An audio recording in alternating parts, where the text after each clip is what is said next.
आप देख रहे हैं पॉइंट बिहार। आइए जानते हैं बिहार की आज दिन भर की टॉप और प्रमुख खबरें। बिहार के मुख्यमंत्री नीतीश कुमार ने घोषणा की है कि ग्रेजुएशन कर चुके बेरोजगार युवाओं को मुख्यमंत्री निश्चय स्वयं सहायता भत्ता योजना के तहत हर महीने 1000 रुपए दिए जाएंगे।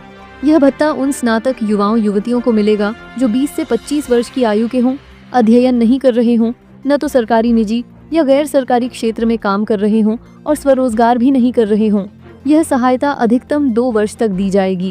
पहले यह योजना सिर्फ इंटरमीडिएट उत्तीर्ण बेरोजगारों के लिए थी। अब इसमें कला, विज्ञान और वाणिज्य स्नातक भी शामिल होंगे।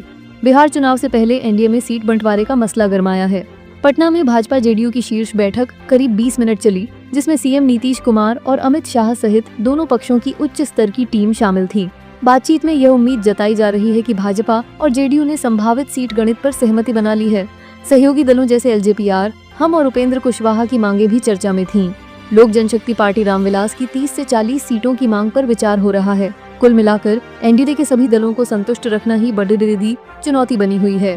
बिहार विद्यालय परीक्षा समिति ने बिहार एसटीईटी के लिए आवेदन प्रक्रिया 21 सितंबर रविवार से शुरू करने का आश्वासन दिया है। यह जानकारी छात्रों के एक प्रतिनिधिमंडल से बातचीत के बाद सामने आई है। हालांकि बोर्ड की ओर से इस संबंध में कोई आधिकारिक नोटिस जारी नहीं किया गया है। पहले आवेदन की तिथि 11 से 19 सितंबर निर्धारित थी, लेकिन तकनीकी कारणों से इसे स्थगित कर दिया गया था। एसटीईटी परीक्षा में सफल उम्मीदवारों को बीपीएससी, टीआरआई 4 और अन्य शिक्षक भर्तियों में आवेदन करने का अवसर मिलेगा। बिहार विधानसभा चुनाव की तारीखों का इंतजार जल्द खत्म हो सकता है। चर्चा है कि मतदान 3 चरणों में कराया जाएगा और यह छठ पूजा के बाद नवम्बर में शुरू होगा। मौजूदा विधानसभा का कार्यकाल 22 नवम्बर को समाप्त हो रहा है, इसलिए उससे पहले चुनाव संपन्न करना जरूरी है। चुनाव आयोग अक्टूबर के पहले सप्ताह में कार्यक्रम की औपचारिक घोषणा कर सकता है।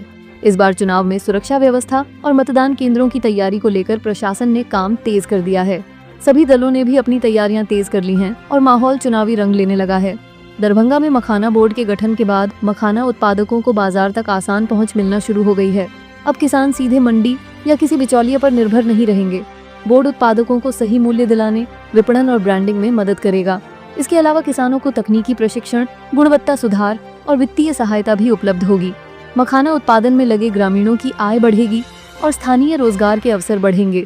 सरकार का लक्ष्य है कि बिहार के मखाना उत्पादक अब अंतर्राष्ट्रीय बाजार तक अपने उत्पाद पहुंचाकर लाभ कमा सकें और मखाना उद्योग को राज्य की आर्थिक उन्नति में मदद मिले। केंद्रीय गृह मंत्री अमित शाह ने रोहतास जिले के डेहरी में कहा कि राहुल गांधी की वोटर अधिकार यात्रा वास्तव में घुसपैठिया बचाओ यात्रा है। उन्होंने कांग्रेस पर आरोप लगाया कि वे विकास के मुद्दों जैसे शिक्षा, रोजगार, बिजली या सड़कों की बात नहीं कर रहे, बल्कि बांग्लादेश से आए अवैध घुसपैठियों को बचाने के लिए प्रचार कर रहे हैं। अमित शाह ने पूछा कि क्या किसी ने अपना वोट खोया है और कहा कि कांग्रेस युवाओं की बजाय घुसपैठियों को नौकरी दे रही है। उन्होंने भाजपा कार्यकर्ताओं से कहा कि हर घर जाएं और लोगों को बताएं कि अगर महागठबंधन की सरकार बनी तो सिर्फ घुसपैठिए ही मिलेंगे। प्रधानमंत्री विश्वकर्मा योजना के तहत बिहार में अब तक 1,42,000 से अधिक कारीगरों को लाभ मिला है। इस योजना का उद्देश्य पारंपरिक कारीगरों को आत्मनिर्भर बनाना है। गया जिले में 3055 कारीगरों को लोन और सहायता राशि प्रदान की गई है। योजना का लाभ मुख्य रूप से लकड़ी के काम करने वाले कारीगरों को मिला है, जिन्होंने इस योजना से अपने व्यवसाय में सुधार किया है। शहरी क्षेत्रों में विशेष रूप से इस योजना का प्रभाव देखा गया है और जिला उद्योग केंद्र भविष्य में और अधिक लोगों को जोड़ने की योजना बना रहा है।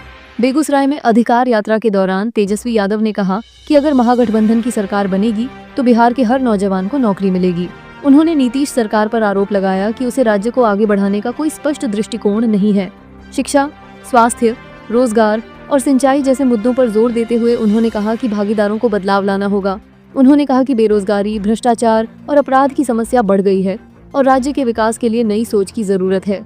तेजस्वी ने जय बिहार, जय बिहारी की जय घोष के साथ सभा को संबोधित किया।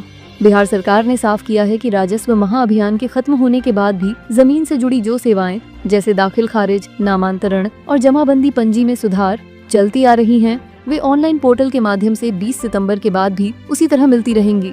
राजस्व एवं भूमि सुधार विभाग के सचिव जय सिंह ने कहा कि अभियान का मकसद दस्तावेजों की त्रुटियां जल्दी सुधारना है, न कि सेवाओं को बंद करना।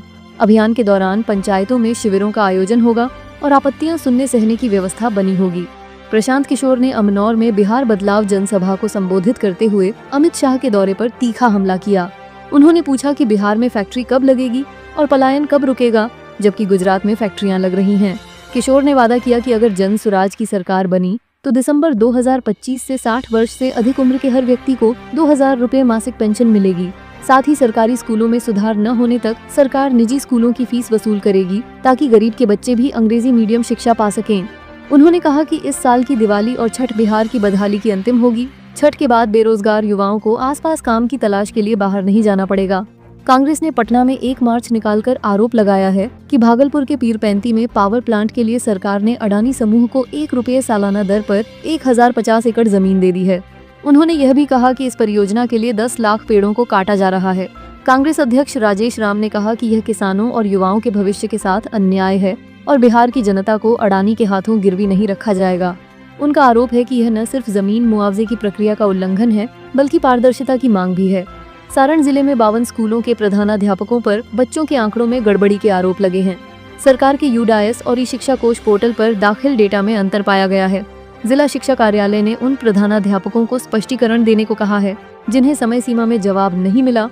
उनके खिलाफ वेतन रोकना और विभागीय कार्रवाई की चेतावनी दी गई है।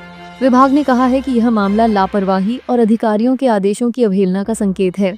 कारणों में बच्चों की सूची न भेजना या अधूरा प्रतिवेदन देना शामिल है। तेजस्वी यादव ने बख्तियारपुर में कहा कि राज्य में लगाए जा रहे स्मार्ट प्रीपेड बिजली मीटर चीटर मीटर हैं। उनका आरोप है कि इन मीटरों के कारण उपभोक्ताओं को भारी भारी बिजली बिल भुगतने पीडीडीडी आच रहे हैं और सरकार उनकी समस्या से बेपरवाह है।